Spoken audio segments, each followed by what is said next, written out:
Yes, welcome so much for yet another episode of our podcast. Today with me, we have two very respected gentlemen in the field of finance. And I'll just I'll take our audience through their brief profiles. So we have Michael Pento, who's a renowned American economist, a financial commentator, and the founder of Pento Portfolio Strategies.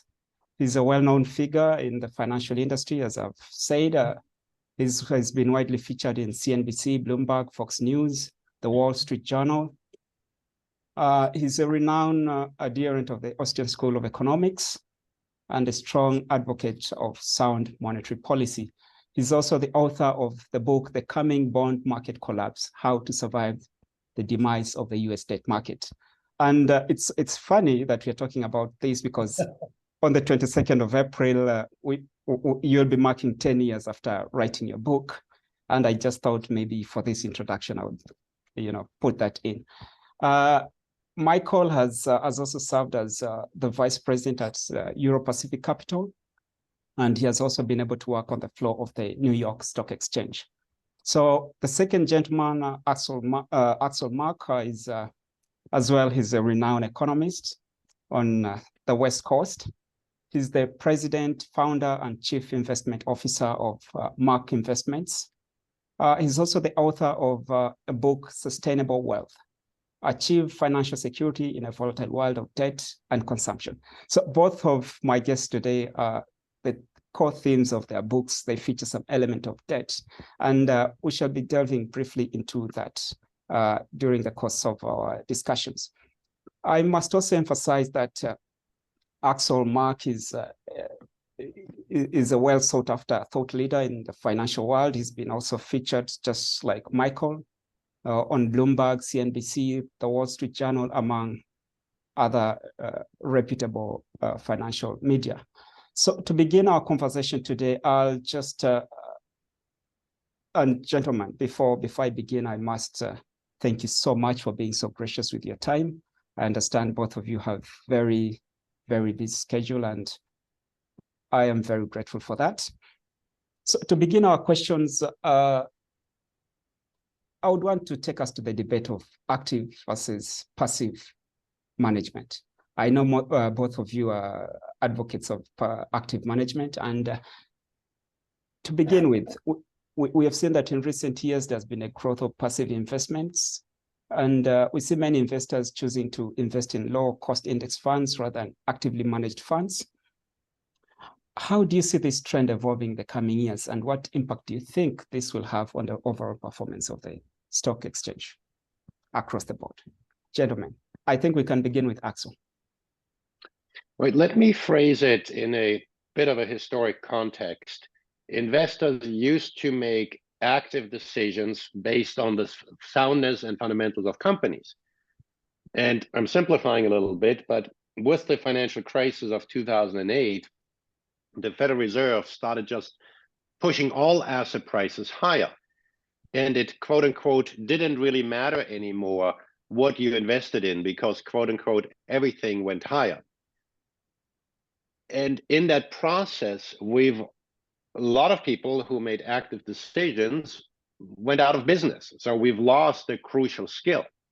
Fast forward to today, we are in an environment where interest rates are rising again, where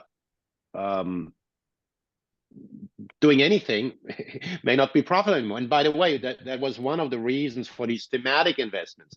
You invest in green technology, you invest in socially active this or that, because if everything goes up, you might as well invest in the stuff that you like. And so we are in this transformation that as interest rates move higher, that the dispersion of risk, meaning that there is going to be risk in different segments of the market, and active management is going to play a more important role again. And so that transition process can be very painful for investors that are invested historically, or in recent years anyway, in just the passive index. Okay, Michael.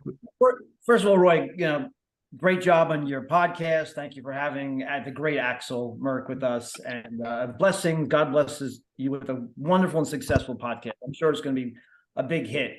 So let's just talk about, there were a time, I guess in maybe the 1950s and 60s, you could just hold a 60-40 portfolio, 60% stocks, 40% bonds. And, if the stocks went down, usually the bonds went up in price and down in yield, and with the vice versa. That worked very well for many, many years. But then, if you look after, like say 1987 all the way through 2020, we had a progressive case of involvement in the markets, usurpation of the freedom of markets from government.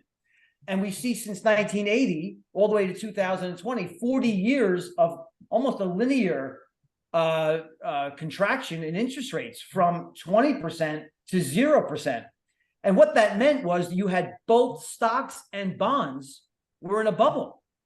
So 60-40 didn't work anymore because you could get hurt in both asset classes, as exactly was the case in 2022, when you had a bursting of the bond bubble, prices down, yields up, and that caused the stock market to fall. So there was a time when you didn't even really need a broker. You could buy, say, SPY, the S&P 500 ETF, and maybe TLT, long duration bonds, SHY, short duration bonds, and maybe some foreign stocks, and just, buy and hold, and just keep that portfolio on the shelf for decades, hand it down to your grandkids. Look at what happened in Japan in 1989. Do you think buy and hold works in Japan? No. China, Shanghai Composite Exchange, 2007. These two indexes are very far below their highs in nominal terms. So you have to be an active manager. You have to have an active management strategy. That's what I do. That's what Axel does. And my particular strategy is the inflation, deflation, and economic cycle model. I model these boom bust cycles, and so I can invest accordingly for the most appropriate asset classes. Yeah, let me just add something to what Michael said. When something works well, it works even better with leverage.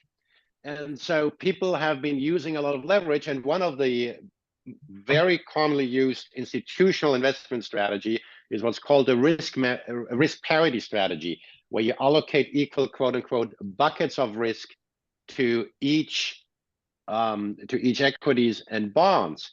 And we had run some analysis and determined that these sort of strategies break down when inflation moves higher. And sure enough, those sort of strategies, they work until they don't. So they've had some of their biggest losses when inflation had surged higher. Oh, thank you so much. And I'm glad Michael brought up the topic of the inflation deflation model that he uses for managing his portfolio. I'm just, and this question is directed to you, Axel. There's been a lot of criticism that active management is often subject to biases, behavioral biases, and such as overconfidence. The both of you are critical of, central planning and central bankers. How would you respond to that? And what strategies would you recommend for active managers to minimize these biases and improve their decision-making in terms of allocation to portfolio? Well, every strategy is subject to bias. Even if you look at the so-called passive strategies, there's no such thing as passive investing anymore. What is a passive portfolio, right? Even if you, quote unquote, just choose the S&P 500, that's obviously an active decision because the world of investment is so much larger. And so there's always going to be a bias in what one does. The follow-up question, I suppose, is, well, active managers have been underperforming. Well, by definition, the average will not outperform the average after fees, right? And so it comes back to, what is your investment goal? You ought to have a strategy that has a specific goal and then develop a process that works with that goal, rather than say, if you take somebody who cannot take much risk. There was just this morning I heard on a financial radio station, oh, people are scared stiff about what's going to happen in the next couple of days. What should they do? Well, if they are scared, that means they have the wrong investment strategy because they're over invested. They have too much money exposed, and that's when the behavioral bias comes in, because that is when they panic when things go against them. And so it's about an investment process, about having the appropriate guidelines in place. And just to add to that, it's okay to have a mediocre investment process, but having no investment process is what gets people to lose money. Oh, and thank you for that. You know, Axel, you've talked about the fees aspect. You know, many proponents of passive investment argue that the fees associated with active management are often excessive, and they tend to eat into the investment returns. How do you respond to its criticism, and what strategies would you recommend for investors to minimize fees and expenses associated with investments? Well, of course, fees have an impact on performance. That's pretty clear, right? But some strategies cost more, and there's a competitive market out there. I mean, it's a longer discussion about how the competitive market works in the US. I actually don't think it's quite as competitive as it appears to be. But yes, I mean, given two strategies, one has lower fees, the returns are going to be higher. There's no question about it. But if you pursue a strategy that requires a lot of research and is more of a niche market strategy, there's going to be a price for that, right? I always say anybody can charge what they want. It's your choice of whether you're going to accept it. And so that applies when you haggle at the local market. They can ask a lot of things for the basket of fruit you want to buy. It's your problem whether you want to pay for it, right? And the same thing, I mean, you look at it, is that value to you? And it's usually the totality of what you're getting. It's the price is an important component, but it's not the only component. So still on the topic of fees, I think I'll direct this to Michael, given that the way you manage your portfolio, you know, you manage it sort of like a hedge fund, but without the hedge fund fees. So could you please elaborate in the context of fees and their impact on performance? Because yours would be relatively lower rather than that fund that was actively managed like a hedge fund. Please, could you elaborate? Well, I mean, I charge between 1% and 1.5% per annum to manage money. Well, you have to ask yourself a question. You know, if you don't think that you need to pay an advisor, then don't pay an advisor. Just buy and hold. I'm sure you'll be fine. Except the fact. So let's just look at 2022, when the average portfolio was down between 20 and 30%. In fact, if you look at long duration bonds, just say, you know, I don't want to be bothered with fees. I'm just going to buy the long-term, long duration bonds, TLT, hold it, because I know eventually I'm going to get paid back. Buy yourself a 30-year treasury bond. Hold it for 30 years. Well, you lost 30% of your money in that holding. So, you know, you have to understand the cycles. What are the economic cycles? Are we inflating? Are we disinflating? Are we deflating? Are we hyperinflating? Are we growing on a second derivative basis faster, at a faster rate? Or are we contracting at a second derivative basis? You know, in the average recession, the last few recessions, the average decline has been 50% for the S&P 500. And the average decline in earnings has been close to 40%. So if you don't mind holding your portfolio through those, you know, those drubbings, and by the way, when you lose 50%, you need to make 100% to break even. And you know, if people don't want to pay me or Axel 1 or 1.5% to have a viable, powerful model that can save you from losing half of your money, which happens in the year 2000, happens in 2008.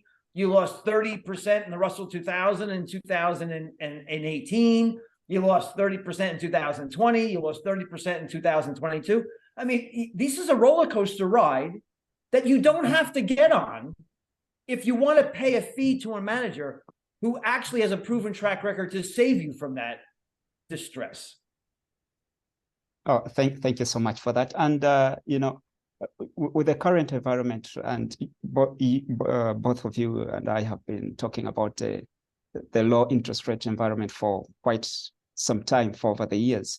How do you see that, you know, and the market volatility, the increased market volatility? How do you see that that affecting the performance of active versus passive managed funds? How do you see that evolving over time? Well, I'll take that. When you have, it goes back to what I said earlier, right? When interest rates are very low, you can kind of do everything. Whereas when interest rates move higher, there's two sorts of environments. One is the panic environment. When you have a panic environment, there's only one investment that works. That's kind of cash.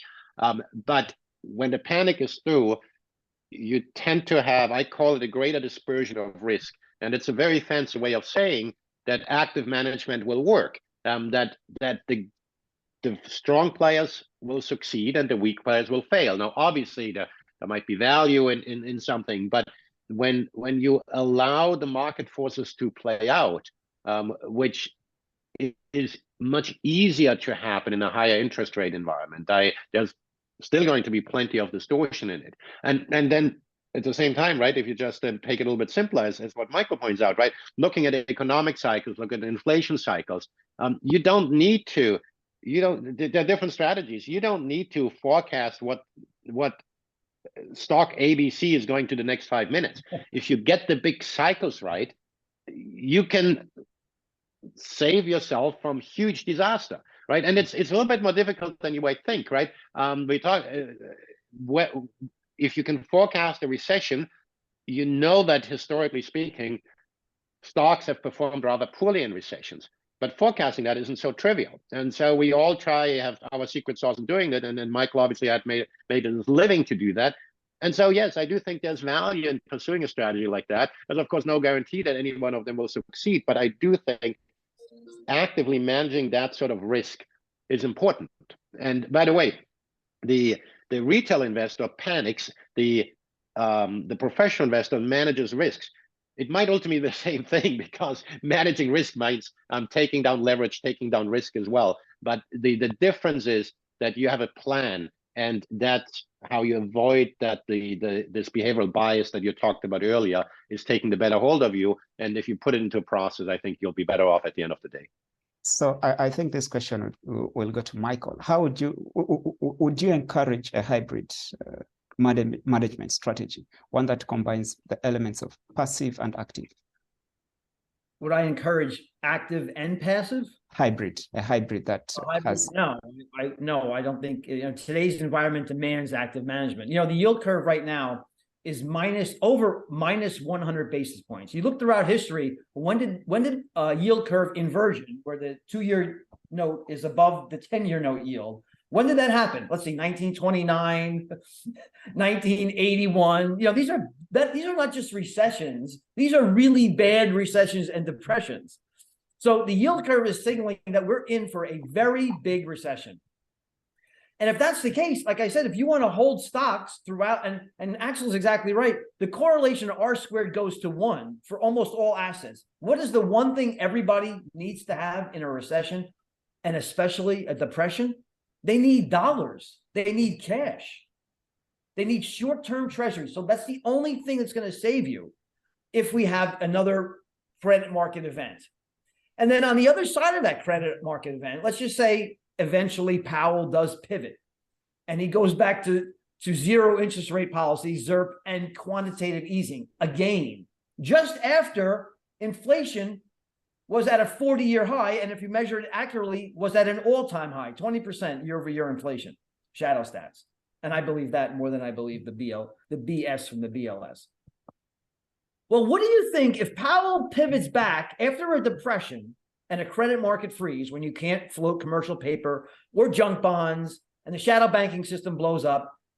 Powell's forced to come back in late 23 or early 24, in that time frame, goes back to ZIRP, goes back to QE, with this sting in the memory of inflation salient in the minds of investors and consumers.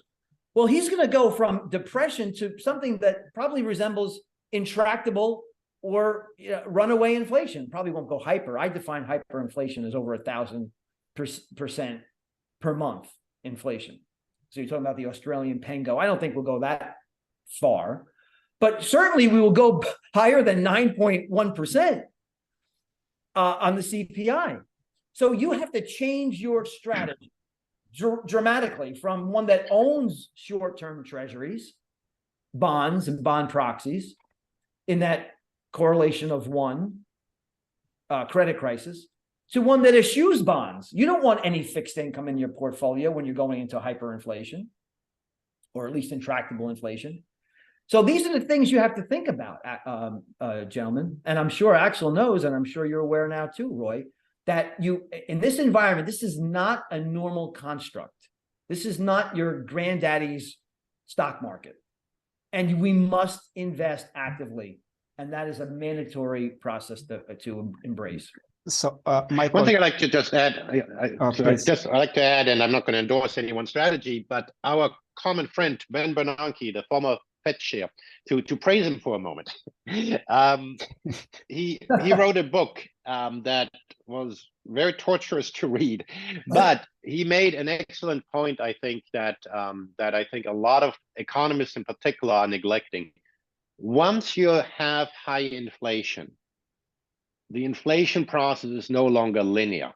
So it may well be that you have several inflation readings that come in, quote unquote, better than expected, but then inflation starts surging again, right? And economists and the Fed tells us we are so much smarter than we were in the 1970s. Well, we might have more data, but human character hasn't changed. You talked about investor bias, behavioral bias, but policymakers just as much have a behavioral bias. And so and by definition, because they have this big committee in every country just about, they're going to be late in reacting to things. And so the one thing I foresee is mostly volatility in policy, which also going to translate to volatility in markets. I don't have a crystal ball where inflation is going to be exactly in 3 months, but I do know that the Federal Reserve has no process. Higher for longer is not a process, it's a tactic. And that is encouraging, or that's inducive to more volatility in Fed policy. And so there's a broad discussion, of course, what do you do about this sort of thing, this sort of environment, but it's an environment, in my view, that's going to be volatile and very painful for many investors. So, gentlemen, we just have less than 4 minutes to the end of the first part of our conversation. But to end our conversation, I would, Michael previously mentioned the Russell 2000 index, and I'm just curious, the Russell 2000 index has underperformed the S&P 500 in recent years. Do you believe there's still value in small cap stocks, and what sectors or industries do you see as particularly promising for small cap investors in the near future? I know you're passionate about the Russell 2000. Maybe you could share before we take our first break. Michael. I'm not really passionate about small cap stocks. I could tell you that there's a time and a place for everything. And in my model, we're in sector 2, which is a disinflationary environment, and heading into possibly sector 1, which is deflation. And the last thing you want to own during disinflation and deflation, when the second derivative of growth is slowing as well, are high beta stocks. You know, this is the anti-Cathie Wood environment. And I got that right in 2022. I was dead wrong in January. For a while, I looked like a moron, and Cathie Wood looked like a genius. But I think her portfolio, or at least small cap stocks, high beta stocks, no earnings, no revenue, or very little revenue stocks, were down 70% in 2022. And when you're down 70, 75%, you have to be up 200% plus to break even. I think 240%, something like that. So I was wrong in January, but I'm right in the cycle. And the cycle says avoid high beta small cap stocks at all costs at the moment. Just to add to that, right? Small cap value did well after the tech bubble burst and actually performed much positively over the years versus the NASDAQ.